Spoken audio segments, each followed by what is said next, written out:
കോഴിക്കോട് കാക്കൂർ സ്റ്റേഷനിലെ വനിതാ എസ് ഉൾപ്പെടെയുള്ള ഉദ്യോഗസ്ഥർക്കെതിരായ ആക്രമണത്തിൽ പ്രതികളുടെ അറസ്റ്റ് രേഖപ്പെടുത്തി. ഇന്നലെ രാത്രിയാണ് വാഹന പരിശോധനയ്ക്കിടെ പോലീസ് ഉദ്യോഗസ്ഥർക്ക് നേരെ ആക്രമണമുണ്ടായത്.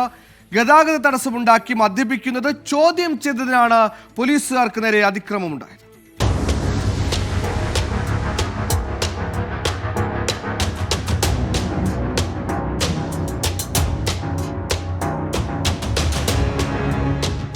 ഇന്നലെ രാത്രിയാണ് കേസിനാസ്പദമായ സംഭവം നടന്നത്.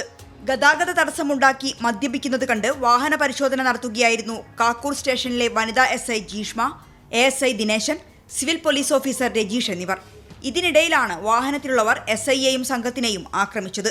SIയുടെ കൈ പിടിച്ചു തിരിച്ചു, മറ്റുദ്യോഗസ്ഥരെയും ആക്രമിച്ചു. സംഭവത്തിൽ കുന്നമംഗലം സ്വദേശി ബാബുരാജ്, വെള്ളിപ്പറമ്പ് സ്വദേശികളായ പ്രശാന്ത്, സനൂപ്, നെല്ലിക്കോട് സ്വദേശിയായ രാജേഷ് എന്നിവരാണ് അറസ്റ്റിലായത്. ഔദ്യോഗിക കൃത്യനിർവഹണം തടസ്സപ്പെടുത്തി, ശാരീരികമായി ആക്രമിച്ചു, വധഭീഷണി മുഴക്കി, പൊതുസ്ഥലത്ത് മദ്യപിച്ചു, റോഡ് ഗതാഗതം തടസ്സപ്പെടുത്തി തുടങ്ങിയ വകുപ്പുകളാണ് പ്രതികൾക്കുമേൽ ചുമത്തിയിട്ടുള്ളത്. പ്രതികൾ മദ്യം വാങ്ങിയ സ്ഥലത്തും SIയെ ആക്രമിച്ച ഇടത്തുമെത്തിച്ച് തെളിവെടുപ്പ് നടത്തി. കൊടുവള്ളി CI അഭിലാഷ് KP യുടെ നേതൃത്വത്തിലാണ് പ്രതികളെ പിടികൂടിയത്. 24 കോഴിക്കോട്.